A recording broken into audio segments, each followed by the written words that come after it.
Pemirsa, kediaman mewah Helena Lim di kawasan elit Pantai Indah Kapuk digeledah oleh Kejaksaan Agung. Dalam penggeledahan tersebut, petugas menemukan brankas berisi perhiasan dan uang miliar rupiah.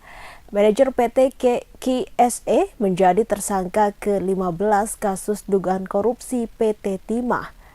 Berdasarkan keterangan resmi Kejaksaan Agung, rumah Helena di Jakarta digeledah pada Rabu 6 hingga 8 Maret 2024. Kejaksaan Agung menemukan sejumlah berkas dokumen serta tumpukan uang tunai total 10 miliar dan 2 juta dolar Singapura.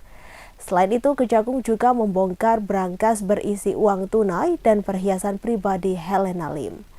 Jika dikonversikan 2 juta dolar Singapura setara dengan 23,3 miliar rupiah.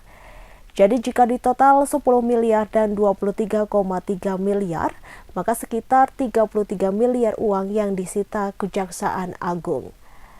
Namun Kejaksaan Agung tidak menyita perhiasan-perhiasan tersebut karena tak berkaitan dengan kasus korupsi ini. Kejaksaan Agung hanya menyita dokumen dan uang yang ada di sana. Seluruh barang bukti yang disita diduga kuat berhubungan atau sebagai hasil tindak korupsi.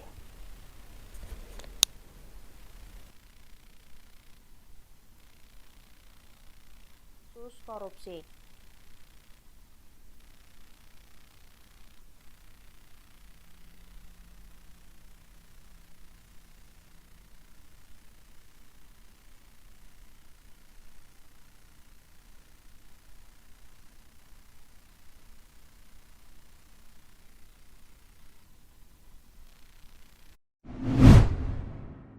Pemirsa, ribuan warga Yordania kembali berunjuk rasa di dekat kedutaan Israel di kota Amman pada Kamis 28 Maret 2024. Dalam aksinya, massa menuntut agar kantor kedutaan ditutup dan perjanjian damai Yordania Israel dibubarkan. Sembari membawa bendera Palestina, massa berteriak menolak adanya kedutaan Israel di tanah Yordania. Hal ini merupakan bentuk protes atas perang Gaza yang telah menewaskan lebih dari 30.000 orang. Warga juga menuntut diakhirinya perjanjian damai tahun 1994 yang menormalisasi hubungan dengan Israel.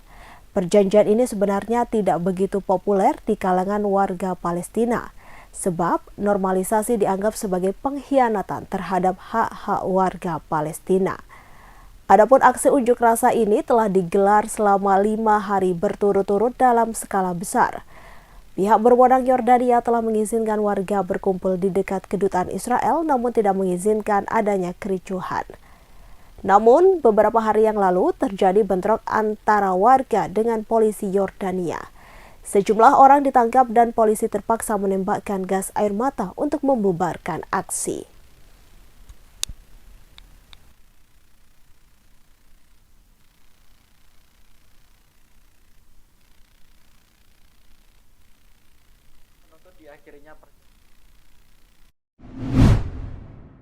Pemirsa, Presiden Joko Widodo merasa heran karena proses penguasaan saham PT Freeport Indonesia oleh pemerintah tidak mendapat dukungan yang luas dari dalam negeri.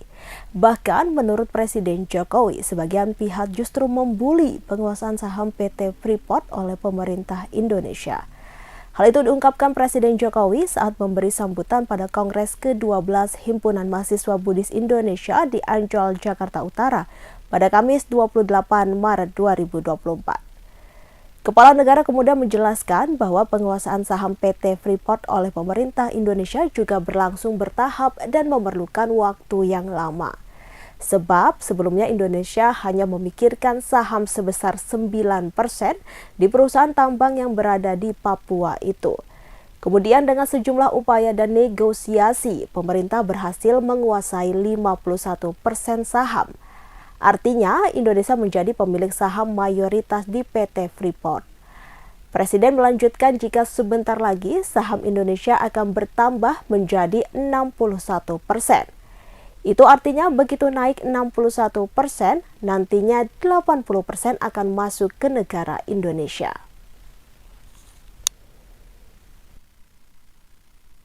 Itu masuk ke negara 70%.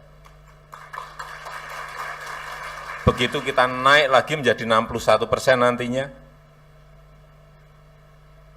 80% akan masuk ke negara. Freeport misalnya, ini nikel, tembaga sekarang Freeport. Sebelumnya kita hanya memiliki saham di situ hanya 9%.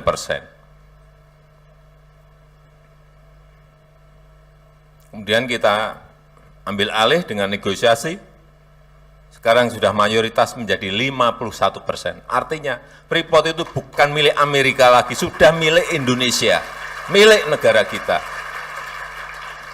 Jadi jangan punya ada bayangan di sini Freeport itu Amerika, sudah Indonesia. Sebentar lagi akan kita tambah menjadi 61% lagi. Dan pendapatan Freeport sekarang ini 70% itu masuk ke negara. 70%. Begitu kita naik lagi menjadi 61% nantinya, 80% akan masuk ke negara. Inilah proses-proses, tetapi untuk mendapatkan hal seperti itu, sekali lagi, tantangannya besar, tantangannya tidak mudah, butuh nyali, butuh keberanian. Kadang-kadang, ini kok di dalam negeri, kita ngambil alih seperti ini, nggak ada yang dukung, diem-diem saja, malah kadang sebagian membuli. Tapi saya sudah terbiasa dihina, difitnah, dicaci maki, diejek. Saya terus saja. Kalau saya yakini benar, saya akan terus.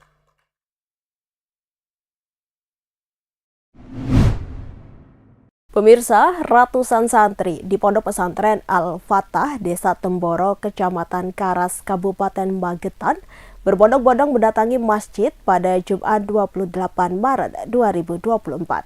Setelah berbuka puasa, mereka menggelar sholat maghrib, sholat isya, hingga sholat tarawih. Berbeda dengan yang lain, terdapat kelompok jamaah sholat tarawih terlama, yakni hingga 8 jam. Dengan bacaan 30 juz Al-Quran, hatam dalam semalam atau menjelang sahur. Pelaksanaan ibadah secara berkelompok ini dilakukan di sejumlah masjid yang ada di dalam pondok pesantren tersebut. Salah satu pengurus Ponpes Al-Fatah Temboro, yaitu Ustadz Barli Musyadat, mengatakan jumlah jamaah semakin banyak jika dibandingkan dengan tahun sebelumnya. Menurutnya, ada juga dari luar negeri seperti Malaysia sebanyak 2 orang. Mereka sengaja datang hanya untuk mengikuti sholat tarawih terlama ini. Rencananya tahun depan mereka akan kembali datang ke pondok pesantren itu dengan membawa ratusan jamaah dari Malaysia. Dirinya menambahkan jumlah kelompoknya pun bertambah dari sebelumnya 10 menjadi 12 kelompok yang tersebar di sejumlah masjid di lingkungan pondok pesantren. Rata-rata para peserta ingin mencoba kesulitan sholat tarawih terlama dengan bacaan 30 juz Al-Quran hatam dalam semalam atau menjelang sahur. Sementara itu, salah satu peserta sholat tarawih Muhammad Samsudin mengaku sengaja datang untuk merasakan pengalaman baru. Sebagai informasi, tradisi sholat tarawih semalam suntuk ini sudah berlangsung lebih dari 10 tahun. Diawali dari kelompok kecil yang hanya diikuti beberapa jamaah saja, hingga akhirnya kini sudah ratusan jamaah yang ingin mengikuti salat tarawih dengan bacaan Al-Quran 30 juz. Kelompok yang 30 juz untuk tahun ini bertambah 2. Jadi biasanya tahun-tahun yang lalu ada 10 kelompok yang terdiri di berbagai macam tempat di pondok pesantren kita, dan imamnya dari yang sudah hatam. Nah, tahun ini ada 12 kelompok. Tapi yang paling rame dan ada dari orang luar umum yang sini, yang di sini. Yang kelompok-kelompok lain hanya santri aja.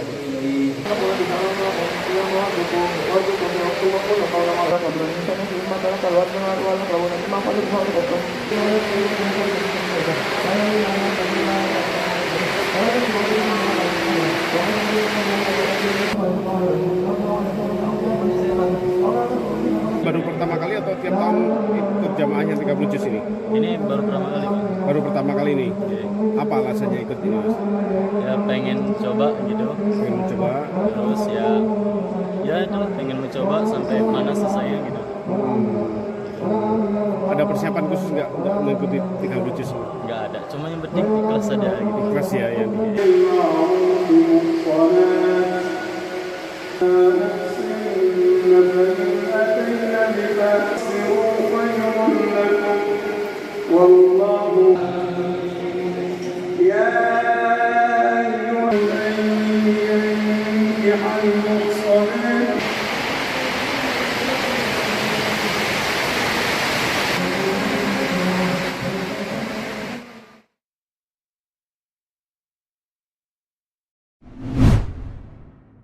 Pemirsa, akibat palang pintu dan sensor perlintasan kereta api rusak, seorang remaja berinisial A, 18 tahun tertabrak kereta api Sri Tanjung di perlintasan antara stasiun Mangli, Rambi Puji, Jember pada Jumat 29 Maret 2024. Remaja tersebut tewas di lokasi karena terseret kereta api Sri Tanjung sejauh 300 meter. Suharyono, seorang saksi, mengatakan palang pintu dan sensor di rel kereta api tersebut memang sudah tidak berfungsi sejak 3 tahun yang lalu, sehingga hal ini membahayakan pengendara yang melintas di perlintasan kereta api tersebut. Dia mengatakan warga sebetulnya telah melaporkan kondisi palang pintu pembatas rel kereta api ke manajemen Kereta Api Indonesia Daob 9 Jember. Manajemen KAI Daob 9 Jember sempat membenahi, namun lampu dan sensornya kembali mengalami kerusakan alias mati. Suharyono berharap di jalan ini disediakan palang pintu karena ramainya pengendara yang melintas, karena jalan ini merupakan jalan alternatif antara Desa Rambi Gundam dan Desa Panti. Terkait kronologi kejadian, Suharyono menjelaskan, saat itu korban membonceng temannya dengan mengendarai sepeda motor untuk melintasi jalur kereta api. Ketika melintasi jalur kereta tersebut, korban dan temannya tidak menengok kanan dan kiri, dan pada akhirnya terjadilah kecelakaan. Menurutnya, teman korban yang dibonceng selamat karena berhasil melompat dari sepeda motor sebelum tertabrak kereta api Sri Tanjung. Sementara itu, manajer hukum dan humas Kereta Api Indonesia Daob 9 Jember, Cahyo Widiantoro, mengatakan kereta api Sri Tanjung yang menabrak pengendara sepeda motor tersebut terjadi pada pukul 9:40 waktu Indonesia Barat, yang merupakan kereta api relasi Ketapang Lempuyangan. Menurutnya, kereta api Sri Tanjung sempat berhenti akibat insiden tersebut untuk melakukan pemeriksaan rangkaian kereta setelah terbentur kendaraan sepeda motor.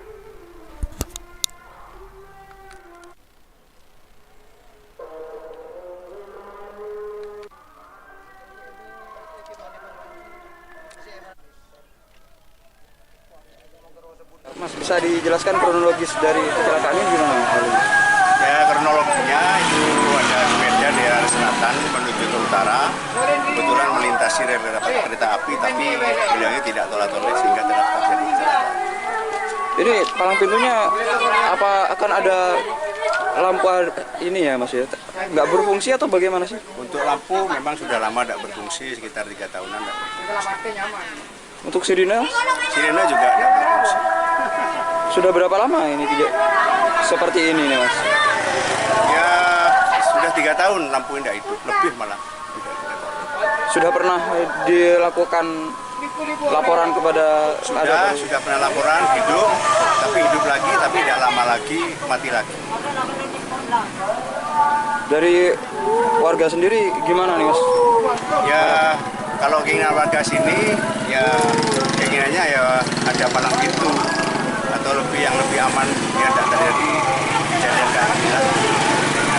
Pintu perlintasan ini tergolong ramai atau bagaimana ini, Mas? Ramai, Mas, karena di sini jalur alternatif antara Desa Rambi Gundam dan Panti. Siap, nama lengkap, Mas? Suharyono. Pemirsa, putra Yusril Ihza Mahendra, Yuri Kemal Fadlullah, ikut membacakan eksepsi atau bantahan terhadap gugatan mengenai dugaan kecurangan Pilpres 2024, Kamis 28 Maret 2024. Dalam eksepsinya, ia menyebut permohonan yang diajukan kubu Ganjar dan Anies sama sekali tidak berdasar. Yuri menyebut dalil kecurangan yang digaungkan kedua kubu hanya dalam bentuk narasi. Padahal narasi tidak bisa menjadi bukti hukum dalam sidang Mahkamah Konstitusi. Oleh karena itu, Yuri menilai permohonan yang diajukan kubu Ganjar dan Anies semestinya tidak dapat diterima. Dan berikut berita selengkapnya. Bisa nggak itu diringkas saja, karena itu kan secara substansi sama dengan keterangan sebelumnya. Kita anggap itu sudah dibacakan. Baik, Yang Mulia. Kami langsung masuk kepada bagian kedua, eksepsi mengenai kompetisi. Mohon maaf. Permohonan kabur, halaman 31. Eksepsi, ya, permohonan tidak jelas, obskur libel karena terdapat perbedaan yang sangat esensial dan inkonsisten dalam konstruksi posita dan petitum permohonannya. Sebagaimana telah panjang lebar kami uraikan di atas bahwa pada dasarnya Undang-Undang 45 telah secara tegas memberikan kewenangan kepada MK untuk memutus perselisihan tentang hasil pemilu. Selain daripada itu, merujuk kepada norma pasal 22E ayat 6 UUD 45 menyebutkan bahwasanya ketentuan lebih lanjut tentang pemilu diatur dengan undang-undang. Adapun undang-undang yang dimaksud adalah undang-undang pemilu. Kendati demikian, perlu harusnya digarisbawahi bahwa keberatan sebagaimana pasal 475 ayat 1 Undang-Undang Pemilu ada terdapat frasa hanya, yakni hanya terbatas pada hasil penghitungan suara yang memengaruhi penentuan terpilihnya paslon atau penentuan untuk dipilih kembali pada pemilu presiden dan wakil presiden. Bahwa sejalan dan senantiasa berpedoman kepada norma-norma yang berkenaan dengan kewenangan MK sebagaimana disebutkan di atas, kemudian melalui PMK nomor 4 tahun 2023, MK telah memberikan pedoman bagi tiap-tiap pasangan calon presiden dan wakil presiden yang merasa berkeberatan dengan jumlah hasil suara sah yang ditetapkan oleh KPU RI untuk dapat mengajukan suatu permohonan pembatalan atas penetapan hasil penghitungan perolehan suara oleh KPU RI dengan menggunakan formalitas dan sistematikanya yang ditentukan secara spesifik. Untuk selanjutnya tidak kami lanjutkan karena memang kami mengutip pasal 8 PMK nomor 4 nomor tahun 2023. Bahwa selanjutnya terkait dengan formalitas konstruksi permohonan pemohon sebagaimana termuat pada halaman 18 dan 19 permohonan, pemohon menyatakan bahwa hasil penghitungan suara yang diperoleh oleh pihak terkait menurut pemohon di 38 provinsi plus di luar negeri dengan jumlah 0 suara. Kesalahan perhitungan demikian didalilkan oleh pemohon dengan narasi-narasi adanya pelanggaran TSM berupa nepotisme dan pelanggaran prosedur yang merusak integrasi Pilpres 2024 dan merupakan pelanggaran terhadap asas-asas dalam pelaksanaan pemilu sehingga suara pihak terkait menjadi 0. Bahwa bila mana kemudian mencermati dan merujuk pada bagian petitum dalam pemohonannya, pemohon bukan memintakan kepada majelis hakim untuk menyatakan perhitungan sebagaimana yang benar menurut pemohon, akan tapi konstruksi petitum yang dilimitasi oleh PMK nomor 4. Akan tapi pemohon justru memohonkan kepada MK untuk mendiskualifikasi pihak terkait dan memerintahkan kepada termohon untuk melakukan pemungutan suara ulang. Sebagaimana permohonan petitumnya tidak kami sampaikan. Merujuk pada petitum yang diajukan pemohon di atas, setidaknya ada dua hal yang hendak pihak terkait tanggapi. Yang pertama, kembali merujuk kepada pasal 8 ayat 6 PMK nomor huruf B PMK nomor 4 tahun 2023. Pemohon memang di dalam posita permohonannya telah menyampaikan klaim hasil perhitungan perolehan suara menurut pemohon. Akan tetapi kemudian pemohon tidak meminta penetapan klaim tersebut di dalam petitumnya. Dengan demikian telah menjadi jelas dan terang bahwa permohonan yang diajukan oleh pemohon merupakan permohonan yang tidak selaras dan oleh karenanya menyebabkan permohonan menjadi obskur. Kedua, terdapat kerancuan dan kekacauan jalan pikiran serta redaksional di dalam petitum butir 3 permohonan. Pemohon meminta mendiskualifikasi pihak terkait dalam keputusan KPU nomor 1632 tentang penetapan paslon presiden dan wakil presiden tahun 2024 dan seterusnya. Sebagaimana yang kita ketahui bahwa dua keputusan KPU RI itu tidak terkategorikan sebagai suatu ketetapan yang masuk dalam ranah penghitungan hasil pemilihan umum. Apabila dua keputusan KPU RI tersebut hendak dibatalkan oleh pemohon, maka hal tersebut masuk ke dalam kategori sengketa proses pemilu. dan hukum telah mengatur mekanisme penyelesaiannya melalui Bawaslu sebagaimana pasal 466 sampai pasal 469 Undang-Undang Pemilu. Apabila putusan Bawaslu tersebut tidak diterima oleh pemohon, maka upaya hukum yang dapat dilakukan adalah dengan mengajukan gugatan pengadilan tun sebagaimana diatur pasal 470 sampai dengan pasal 472 Undang-Undang Pemilu. Bahwa berdasarkan uraian dan argumentasi yuridis di atas, pemohon tidak dapat memberikan pertimbangan yang konkret kepada Majelis Hakim Konstitusi yang mulia, sebagaimana marwah dari sengketa perselisihan hasil pemilihan umum. Oleh karenanya, telah cukup alasan bagi Yang Mulia Majelis Hakim Konstitusi untuk menyatakan permohonan yang diajukan oleh pemohon merupakan permohonan yang tidak jelas, obscure libel, sehingga beralasan hukum bagi Mahkamah Konstitusi untuk menyatakan permohonan pemohon tidak dapat diterima. Untuk menyatakan permohonan yang diajukan oleh pemohon merupakan permohonan yang tidak jelas, obscure libel, sehingga mohon izin Yang Mulia.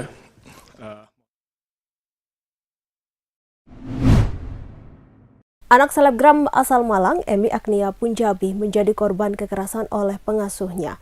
Diketahui peristiwa itu dibagikan oleh Emi melalui akun Instagram pribadinya. Dalam unggahan tersebut, dirinya dengan nada marah meminta kepada semua untuk membantu mereport kisah pilu anaknya yang dianiaya oleh susternya berinisial I.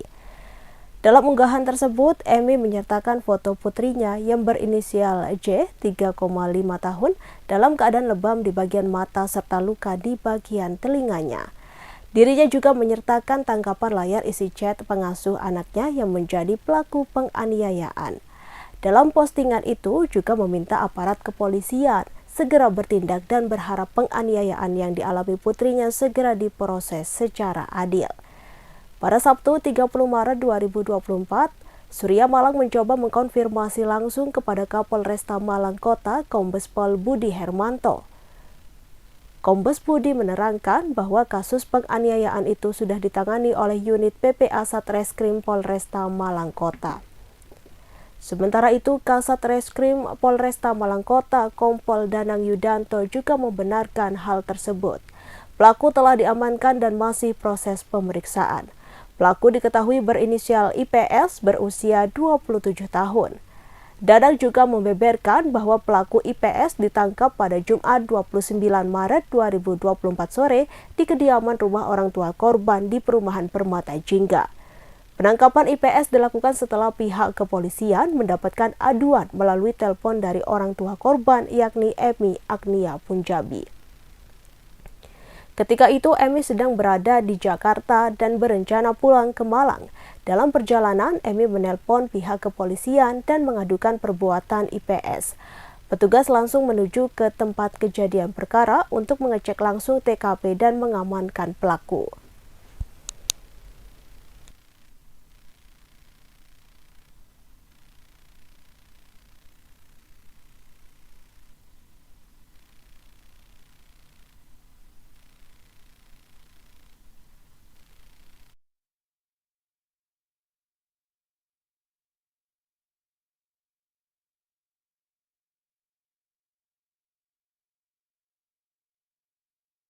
Download Tribun X sekarang, menghadirkan lokal menjadi Indonesia.